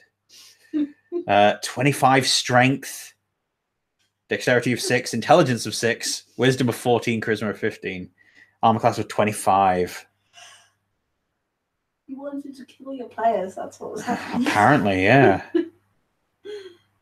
And it had the mummy rot with the slam attack. Despair. Will save DC 15 or freeze for 3 rounds. Takes half physical damage. And he has damage resistance 5 /+1. You wanted to kill your players. Yeah, so he ignores the first 5 damage from any attack and then takes half. Well, no, sorry. He takes half and then it's damage resistance 5. So, you know, they've got a fighting chance. 117 hit points. Yeah, this is utterly ridiculous. I mean, this will be me generating his hit points right here. And then just tacking a 3 on at the end or something. Got 114 there. I had this set out because growing up, I had the 2nd edition Monster Manual. Sorry, the 2nd edition Monstrous Compendium, which was these cool individual sheets that you could take out and put into a folder. So for me, like a monster, you needed to have like to hand and on a separate sheet of paper. None of this, it's in a book nonsense. No, not from me. I was a teenager. I knew better. So yeah, I used to write all this stuff out. I do not need Felokus Ra anymore. The name Felokus Ra, I stole. There's a fantastic game that I love going back to. But it's really difficult to get the computer to run it now. But it was called Wizards and Warriors by D.W. Bradley. And it was a spiritual successor to the same developers' Wizardry series, but vastly different. It used a lot of the art assets and sound assets from those games, which I only found out because I then got another spiritual successor to Wizards and Warriors, Dungeon Lords, I think it was. I didn't play very much of it because I noticed the sound and art assets being reused. Now, granted, the art assets, I think, I had an update, but the sounds were the same, but they were used in different places. It was weird. But Wizards and Warriors, really great. It was like a first-person thing, but you had a party of 6, and so the entire party of 6 was like fighting, standing on this one spot. It was really classic computer game dungeon crawler stuff. Decent graphics for the time. It had a weird combo, like real-time turn-based combat thing. So there would be a real-time ticker going. If you didn't act fast enough, the enemies would just get another round to hit. But you would have like an initiative order, and the enemies would attack and then stop and wait for you for a bit. And you wouldn't like see a physical timer, but if you did nothing, the enemies would then get another go. But your party would only act when you clicked on the enemy that you wanted to attack as well. So yeah, it was an interesting game. But Philocus Ra was one of the like first bosses that you fought against. He was the first like named villain. Ooh, my camera appears to have shut off. Why is my camera shut off? That was weird. My camera shut off for a little bit there. Well, we're still going. Do people see me okay? Let me know in the chat if you can see me. Right. This is more stuff that looks like I can get rid. Okay, Gimblewald. This is from a free session that I ran a while ago for a group in the back room of Veritas in Leeds. Gimblewald, paid off debtor, saved brother, Tinkermaster, accidentally poisoned target's daughter. Declan Moonfox, brother to Autumn. Oh, yeah. Oh, I remember Autumn Moonfox. Cool character. And then some hit point trackers and some initiative stuff. So just random notes made about characters. And then this is an interesting thing. So basically, I drew this really heavily with another sheet of paper underneath. And by pressing really hard, but not piercing through the paper, I made an impression on the one below. And I gave that to the characters, not to the characters, to the players, and said, look, you find this on someone's like countertop or desk or something. And they were looking at it at first and thinking it's just a blank piece of paper. But then, yeah, eventually they worked it out. They could like lightly rub pencil over it and get these shapes emerging from it, which was meant to be like a map written in dwarven like map runes. So I just made some stuff up, but yeah, it's like danger here, dwarven flag city here. You go and there's like this danger bit, and then a bit further south you've got this elven settlement here. I don't need this, but I'd definitely like to have this recorded somewhere. So there we go. That drawing. I like that sort of archaic deco line design. That's a really cool art style that I like and obviously try to emulate. Liar's Book of People and Things. Liar Cyanidel. This is my wife's book for her character. Am I right to discuss this? So she had a book. This was Robin's second character. Yeah, I think so. Yeah. With you anyway. Yeah. So Dicera Gruin was the first one, the druid, and then you had Liar Cyanidel. Liar Cyanidel was from the Penis Tower campaign. From the campaign that had towers that were claimed to be penis towers. They were not penis towers. They were towers. Excuse me. So we've got like elven phrases written in here, a few NPCs written about. The item familiar, which was a snake tattoo that would like slither along. So it would be like a familiar, it could like slither along things, but only like planes surfaces. So she would have to like touch a wall or floor or something, and the snake tattoo would slither down and move across like a shadow. And then the tattoo would go and bite people and come back.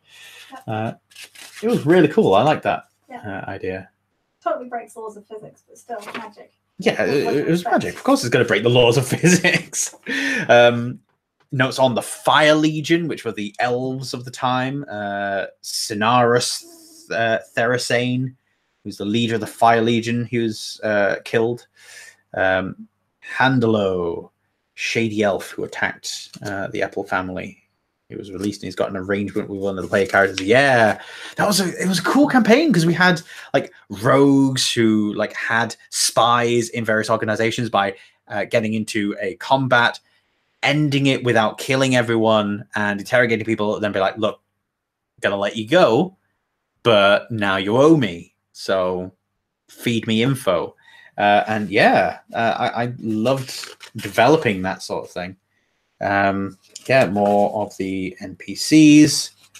Do you know what we call magic that doesn't break the laws of physics? Physics. It lacked internal consistency. I don't think it lacked internal consistency. It was magic. It was a magic tattoo. Yes. Paraphrasing Tim Minchin, because it was he was talking about medicine. Yes. Well, do you know what we call alternative medicine? Medicine that has either not been proven to work or has been proven not to work. No, other way around. Do you know what we call alternative medicine that has been proven to work? Medicine. Yeah. Tim Minchin's ace. Aramel and Kevneth. This is before like George R.R. Martin came on my radar, and already I was butchering standard names to come up with things. So Kevnith and it does sound like a minion. It does sound like a little yellow minion. It does. What was the other one? There was another one that was just like Bob, but not Bob. He might have come later on in the campaign. Boreth. There we go. Instead of Boris.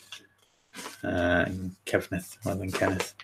Trillhelm, King of the Dwarves. People thought Trillhelm was a funny name. It's definitely funny. I like it. And yeah, like equipment list in the book. But this is like probably like bound again. It's got like tea stains and things on it because it's not being well looked after. But like it's probably like this was impressive to me. Like I was used to campaigns lasting like a couple of months until people got bored and wanted to make new characters, or people forgot the character sheets or lost the character sheets, and we made new characters. Like, campaigns were like a rolling sequence of disconnected sessions that, when tried to be stitched together, we very quickly found out that half of the characters here had not been involved in the events that were being linked to.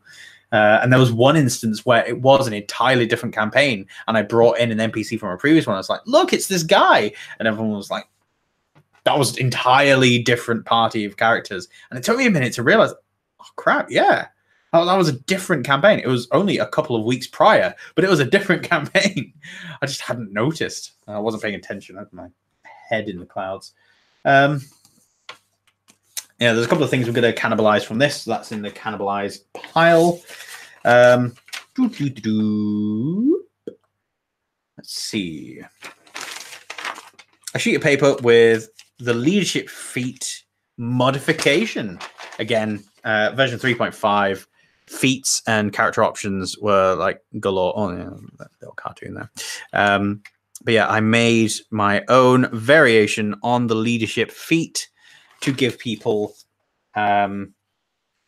smaller armies. So instead of people having like a low leadership score and only having like a cohort and a couple of followers, or a high leadership score and having like cohort and 100 followers, having an in-betweeny thing. Because one of the players wanted the leadership feat, he wanted some followers, but he didn't want an army behind him. Mort.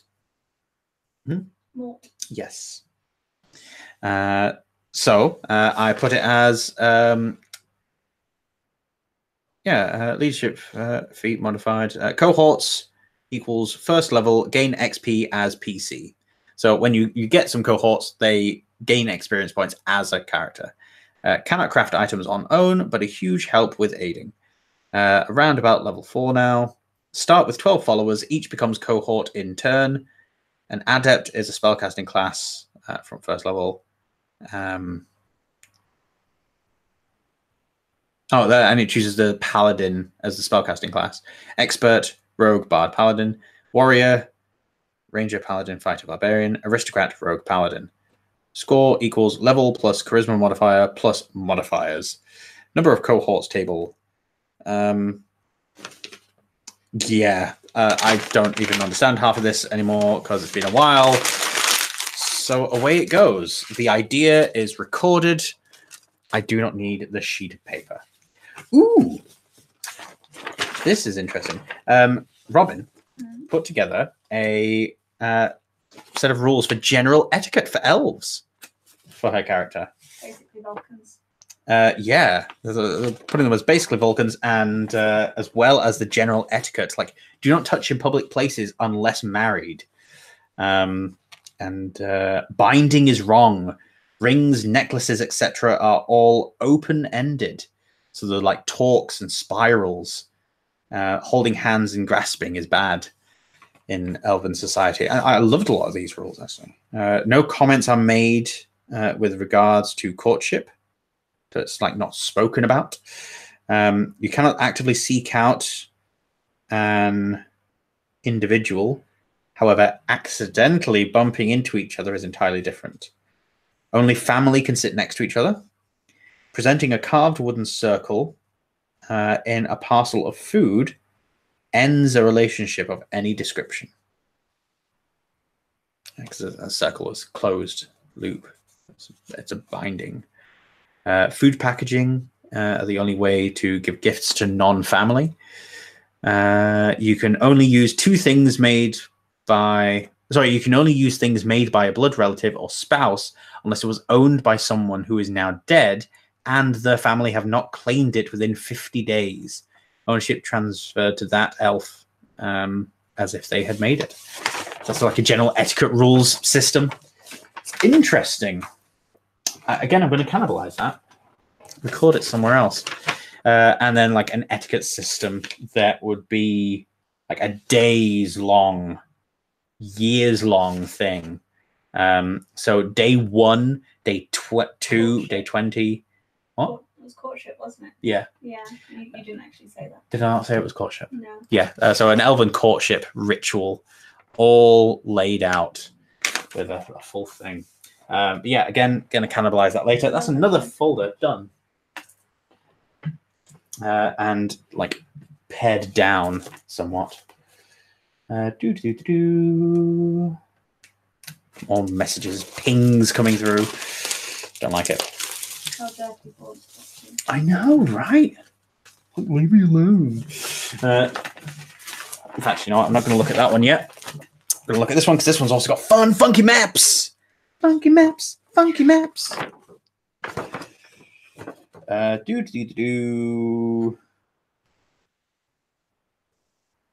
Yeah. So this is the campaign with the towers. This is a map that I made. See, I've got the compass there. And so the game took place here at first and then onto the mainland. And we did explore like some of the rest of this bit of land.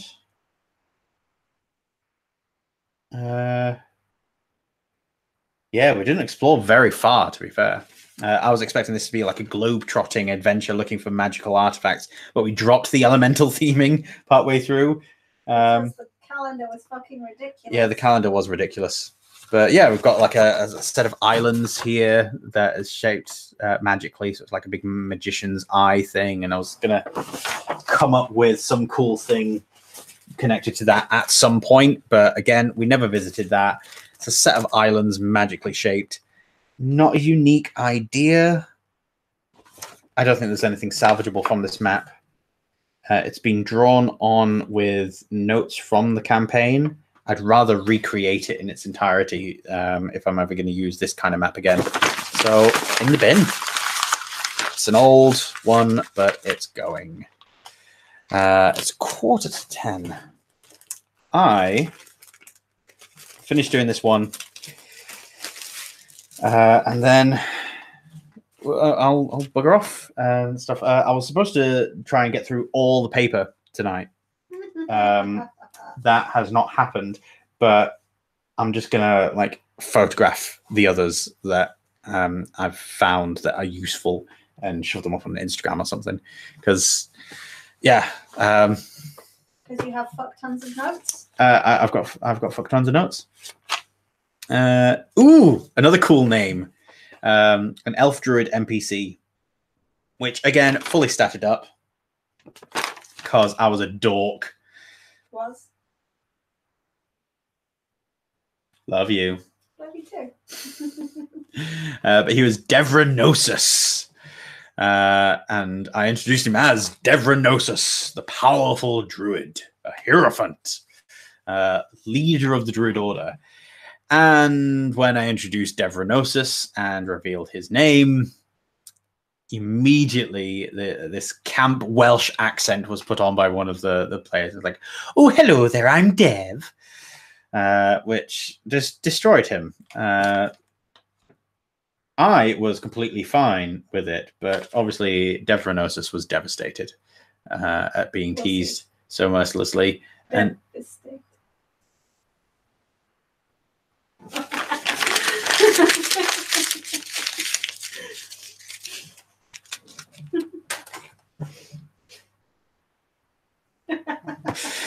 anyway.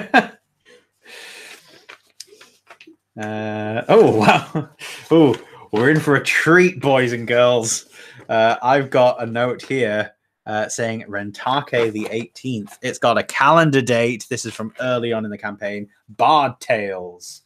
So these are Bard Tales that I think are the ones that are the first ones I paraphrased in a play-by-post that I ran a while ago. The Nightmare of Barrand Grove and the Hag of Ordhild. The Nightmare of Barrand Grove I wrote as a Bard Tale to set up like a side quest, so that it was in people's minds. And then the Hag of Ordhild, I didn't have to set up something, but I wanted multiple Bard Tales. And this was tales that the players would hear from an NPC Bard just in the run of the game. I've since modified this and taken an idea from somewhere else, and I can't remember exactly where it is, but I'll try and remember. But it is asking people at the beginning of a session for Bard Tales. There's the person whose idea that I stole. They were saying, like, ask people like for a bit of their character's history at the beginning of the session, and that will help establish the mood for the game and get people into character. And I liked that idea, and I took that idea and I expanded on it. And the way that we did this was you could tell a bard tale.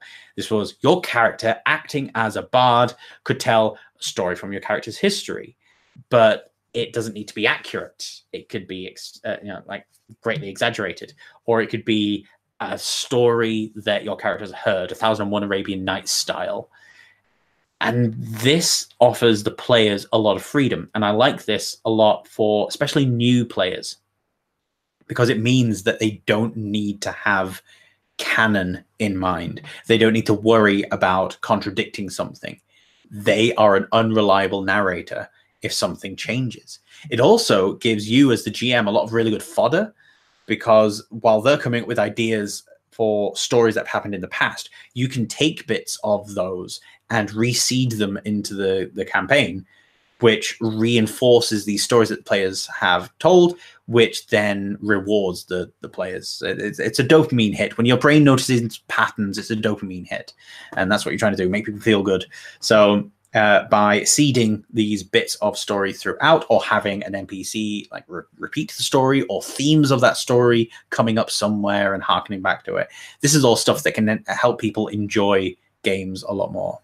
So that's the aim of Bard's Tales as I use them now. So yeah, the Nightmare of Barrand Grove was a flaming horse, kills owners and cats, children. No, kills owners and eats children. Hides in demonic mists from hell dimensions and shoots fire from the stars above, then disappears. Appears to those that do wrong to the horses of travelers. And the Hag of Orthild was a farmer's wife whose husband was caught cheating. She poisons him. Sleeps with the whole village. And sleeps with the whole village. Yeah, I know it's supposed to be but I want to highlight how stupid I was when I wrote this. The children of that village have nightmares of an evil, bruised, ugly hag that sucks the life out of you. I didn't clearly connect Orthild with the hag. I'm not sure if it was supposed to be plot twist, the not connected. Or, like, I don't get... Well, that story's problematic. And on the back, I've got Magical Sight, Altered, Transmutation Spells, +1 caster level, Shifting Colors features, Acacia, Heal. I don't know. There's nothing useful there. Getting rid. Hooray. Yeah. We're paring it down. It's fine. Tarot readings. Oh, wait, no, this is all just notes from that session, in fact. So tarot readings were trapped scales / balance, fire inside the elves. Don't know what that means. Werebear. A dwarf named Ulfgar is a red-haired werebear. Smells faintly of sap and wine. Campfire stories. With an extra little note saying hag. Scream in the dark. Warning not to approach the sacred Everglade, which is where the aforementioned note of the circle transmutation magic thing. Possessed traveler drops lich spellbook in Everglade. So Aleps, wraiths, and a doppelganger disguised at first as a woman in distress. There's no end to that sentence apart from the full stop there. So it's like, so Aleps, wraiths, and a doppelganger disguised as a woman in distress go to a bar or something? I don't know. I mean, it's notes. It's campaign notes. It's better than it sometimes is these days. Shaded traveler with pottery box. Wormling brass dragon inside. Oh, the players encountered that. Ulfgar is hunting Vwame, a drider that escaped. High elf band smashes into woods looking for the group, led by Cinaris. Oh, a band, as in like a group of them, not a music band.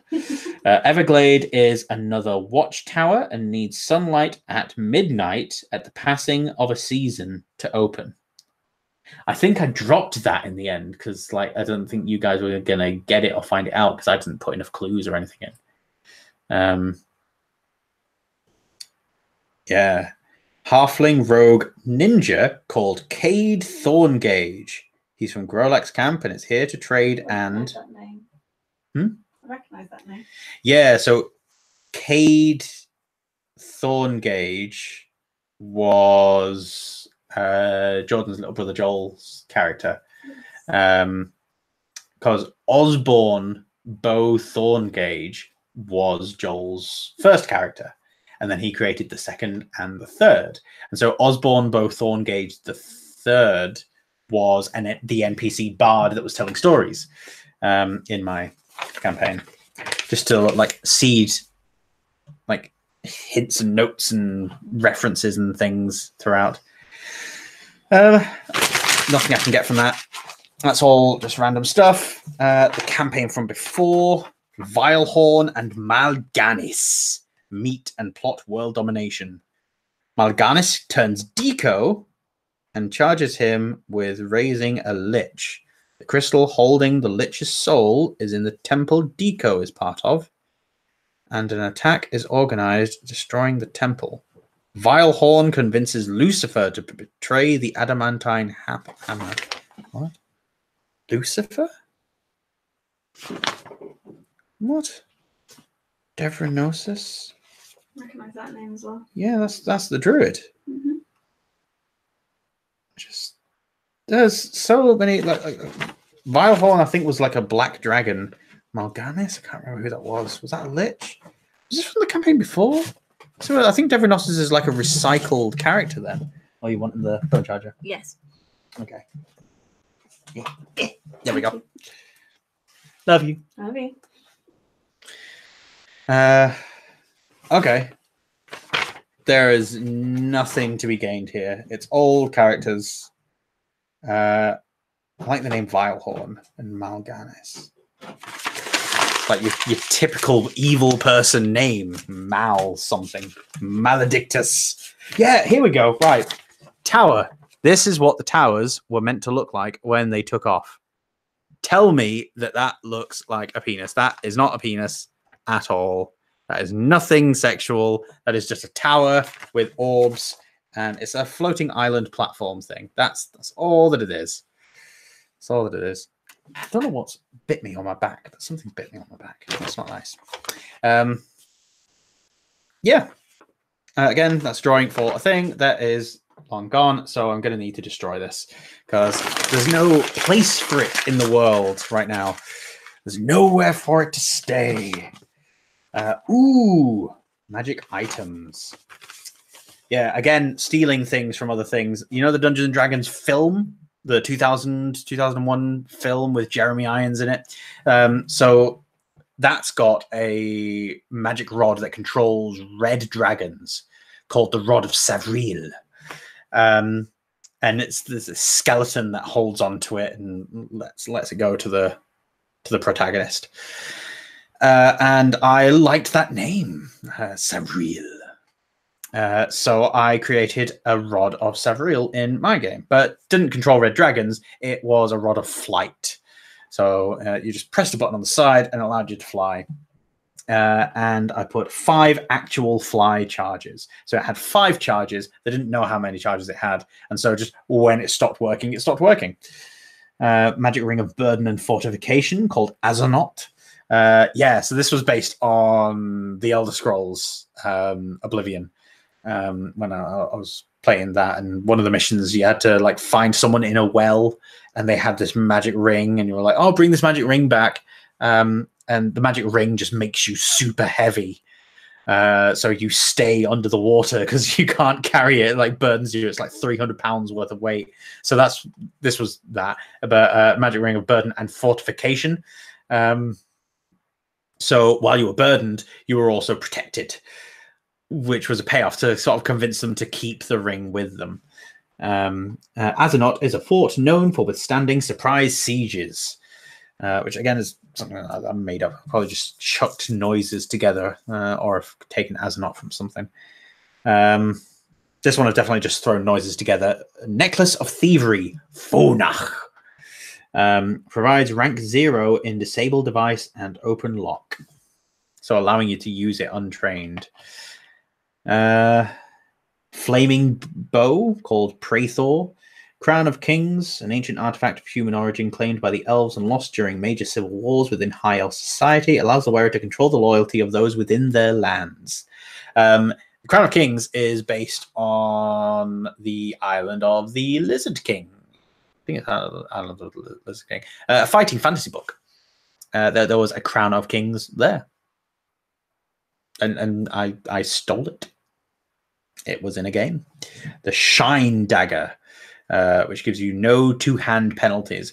Basically, the Shine Dagger in version 3.5 gave you the abilities of dual wielding in 5th edition at level 1 standard, with having 2 daggers there. and having 2 daggers in 3rd edition and 3.5 edition, very different. Lots of penalties in 3rd edition. And then a psionic shard, which leads you to a scion, because there were no scions established yet. Rod, fly, ring, hunt, /shelter, /teleport, and necklace give thief skills. So that was the initial notes of magic items at the top. So rod, fly, ring, do this stuff. And then I went and like filled them out and added other magical items and things on there, gave them funky little names. I don't need this anymore. It's from a game long gone. I'm not going to find a use for it. And that brings us to 10 o'clock. I still have loads of paper to go through. That's just some of it. There's loads more here. That's a ring binder thing. There's another thing here. So there's a lot to go through. I will post pictures for those interested. For those not interested, thank you very much for watching this. It was just a chance for me to chat with people in the chat thing while I did a thing that I would be doing anyway, and yeah, answer any questions or talk to you guys about anything. Yeah, so this is going to be the end of the video. So to wrap up and see if I'd forgotten anything from earlier, the channel is staying. I've just changed the name from D20 Advice to Master Tier Gaming to match the professional GMing service that I now run. D20 Advice started offering professional GMing, but I went and got advice from the Prince's Trust, which here in the UK helps small businesses. And I got a lot of really good, helpful advice. I've changed it from a limited company to a sole trader business. And then there's a bunch of other changes and things. I was told to do things like increase my pricing so it's more in line with competitors, and that sort of thing, and given help with advertising and that sort of thing, which I'm not very good at. I'm not good with marketing because I am very self-deprecating by nature. I find it very difficult to, with a straight face, like big myself up. I find it rude almost to do so, which is tough. I basically need like a hype man. That's what I need. So I'm not good at hyping my own stuff up, but as much as I can try now, it is good. People enjoy it. People like playing it in games that I run. I think that the amount of experience that I've had is what brings an extra bit to it. As you see, like the amount of notes that went into my games waxed and waned over the years. The things that I'm doing change. Like I had lots of like weird made up sound bashy names, and I would invent whole calendars and systems and campaign settings and gods and monsters and things. And nowadays I do tend to keep things a lot more simple. I revisit similar wells often enough, but that's only while they're enriching. I go and invent other things when I need them. The clients that I have at the moment, they all get entirely different stuff. They get whole new games made for them. So yeah, that's what you get. You get an entirely unique, hopefully well-crafted experience. I couldn't get through the whole thing without becoming self-deprecating. I don't know why. It's frustrating. However, thank you very much to everyone for coming and watching. Apologies for those that are just joining now. You're at the end of the stream. The video will, sort itself out. You'll be able to watch the whole thing. It's basically 2 hours of me going through paperwork with the occasional discussion with the chat. But I will be dicking about on YouTube and other social media things tomorrow. If you do want to, because we're wrapping up now, rather than putting it in the chat, if you want to put it in the comments or something, ask anything about any of the documents that I've gone through today, or like put your own stuff there. Like just we can chat I'll respond to stuff. I'll get notifications as well when comments are left. So leave a comment. I'll respond as soon as I can, and we'll discuss like what kind of notes do you guys still have? Do you have old notes? If you don't have old notes, did you keep notes? If you've not done any note keeping of any kind, why? Because it's fun to go back, even though I'm throwing away a lot of old notes. Look at this stuff. Look at this. Look at this. That's like less than half of the stuff that I'm chucking away. Loads and loads of stuff. Anyway, I'm going to go and try and tidy away some of these pieces of paper. Thank you very much for joining me, and I'll see you all at another time. Bye. Let yourselves out or something. I don't know. All right. See you later, guys. Bye.